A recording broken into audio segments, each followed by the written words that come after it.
Nabulabog ang mga pasahero sa flight na ito sa China nang may magliyab sa overhead compartment. Ayon sa airline, sumiklab ang isang lithium battery na nasa carry-on luggage ng isang pasahero. Napabalik sa Shanghai, China ang flight at hindi na tumuloy sa South Korea. Walang sugatan sa insidente. Dati na nagpaalala ang iba't ibang otoridad gaya ng Civil Aviation Authority of the Philippines o CAAP na may mga lithium battery at power bank na bawal dalhin sa flight dahil posibleng masunog. Kapapasok lang po na balita, may mga LGU nang nag-anunsyo ng suspensyon ng klase bukas, October 20, dahil sa bagyong Ramil. Suspendido ang face-to-face classes sa lahat ng antas sa public at private schools sa Carmona, Cavite, pati na sa Montalban, Rizal. At mula October 20 hanggang 22 naman, ang suspension ng klase sa lahat ng antas sa public at private schools sa Rojas, Capiz. Manatili po nakatutok sa 24 Oras Weekend at GMA Integrated News para sa iba pang anunsyo. 2 linggo bago ang undas, may mga dumalaw at naglinisan ng puntod sa mga sementeryo para maiwasan ang dagsa ng mga tao.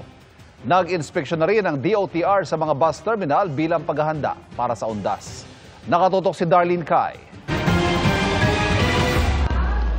Maghapong umuulan sa Maynila pero hindi yan hadlang sa mga maagang dumalaw sa Manila North Cemetery kahit 2 linggo pa bago ang undas. Kasama riyan si Renato at kanyang inang 92 years old.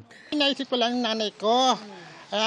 Ayoko kasi sabay ng maraming tao. Gusto namin mapapaaga para maluwag-luwag. Lalo na kung pupunta kami, traffic, init, ulan, hindi natin masasabi. May mga naglinis din ng puntod ng mga yumaong kaanak. Ayaw namin makisabay sa maraming tao eh. Pangalawa, yung gamit humihigpit, limitado lang yung mapapasok mo pagka mas palapit na yung mismong araw ng undas. Hanggang October 27 lang maaaring maglinis, mag-ayos at magpintura sa sementeryo bago ang undas. Hanggang October 28 naman maaaring maglibing. Inihahanda na rin ang pamunuan ng ilalatag na seguridad. Sana po, maaga na po silang dumalaw para yung mga sakyan po nila makapasok pa. Hanggang October 28 po, pwede po magpasok ng sasakyan. Yung mga PW natin, mga pregnant, mga may edad na po natin, sana dumalaw sila habang maaga pa. Noong nakaraang taon, mahigit 1.6 milyon na tao ang dumalaw sa Manila North Cemetery sa loob ng 5 araw. Meron po kaming command center po sa loob. Meron po nakakalat po mga CCTVs. Meron po tayong paging system na para po pag may nawawala po mga tao. Sa Manila South Cemetery, naglilinis na ang mga kawani ng LGU. Hanggang October 26, pinapayagan ang paglilinis, pagkukumpuni at pagpipintura. At hanggang October 28, maaaring maglibing bago pahintulutang muli sa November 3. Brand new na yan? Pudpud naman siya ito Bilang paghahanda rin sa undas, ininspeksyon ni Transportation Acting Secretary Giovanni Lopez ang 8 bus terminal sa Cubao, Quezon City. Sinita ni Lopez ang isang bus na naabutan niyang bibiyahe kahit kalbo na ang gulong. Wala na to, ma'am. Sige po, papansin. Huwag nyo na muna gamitin to. Ayon sa DOTR, inikutan nila ang mga bus company na inisyuhan na ng notice noong Hulyo dahil sa hindi raw pagsunod sa terminal at road safety standards. Papatawan ng parusa ang mga bus company na hindi sumusunod sa tamang terminal standards. Sa Dango Flower Center sa Maynila, tumaas ang presyo ng ilang bulaklak. Asahang tataas pa raw yan habang papalapit na ang undas. Yung local, nagmamahal dahil walang mga dito. Sa Baguio, walang dadating na mga bagsakan ng bulaklak. Para sa GMA Integrated News, Darlene Kai, nakatutok 24 oras. May nakahay ngayon 2 panukala sa Kongreso na layong bigyan ng pangil ang Independent Commission for Infrastructure. Nakatutok si Tina Panganiban Perez. Parehong ipinapanukala sa Senado at Kamara na bigyan ng kapangyarihan ng Independent Commission for Infrastructure na sisiyasat sa mga anomalya sa mga infrastructure project.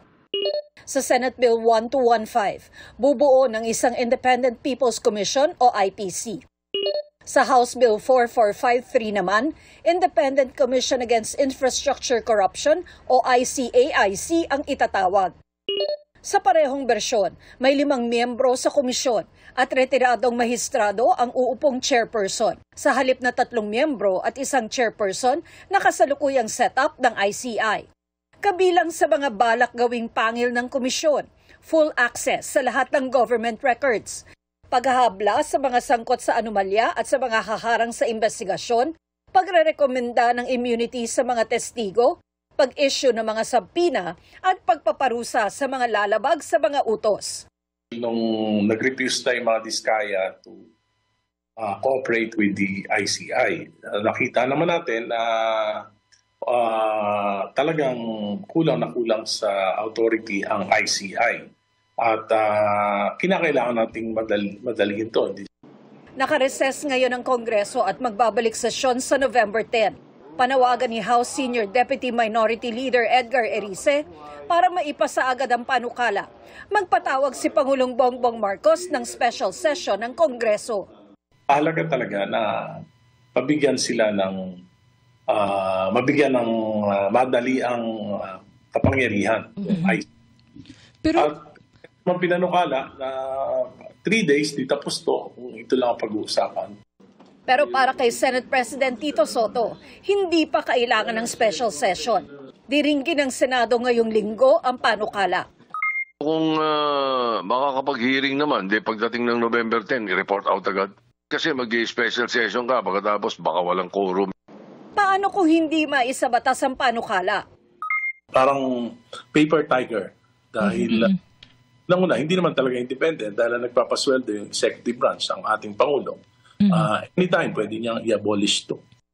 Pero kailangan nga ba ng batas para sa Independent Commission, gayong nariyan na ang Department of Justice at Office of the Ombudsman?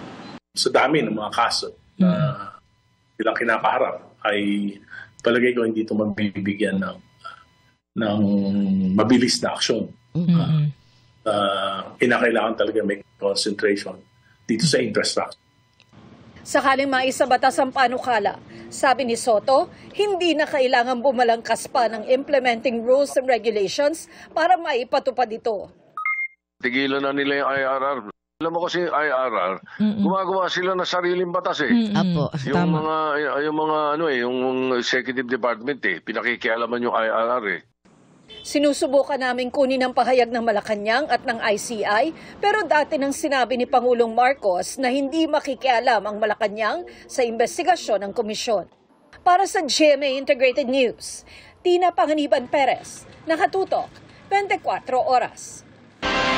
Ayon naman kay ICI Executive Director Attorney Brian Hosaka, nasa mga mambabatas na kung gusto nilang gumawa ng batas para palakasin ang komisyon. Pero sa ngayon, ipagpapatuloy raw ng ICI ang investigasyon nito batay sa kapangyarihan nitong nakasaad sa Executive Order 94.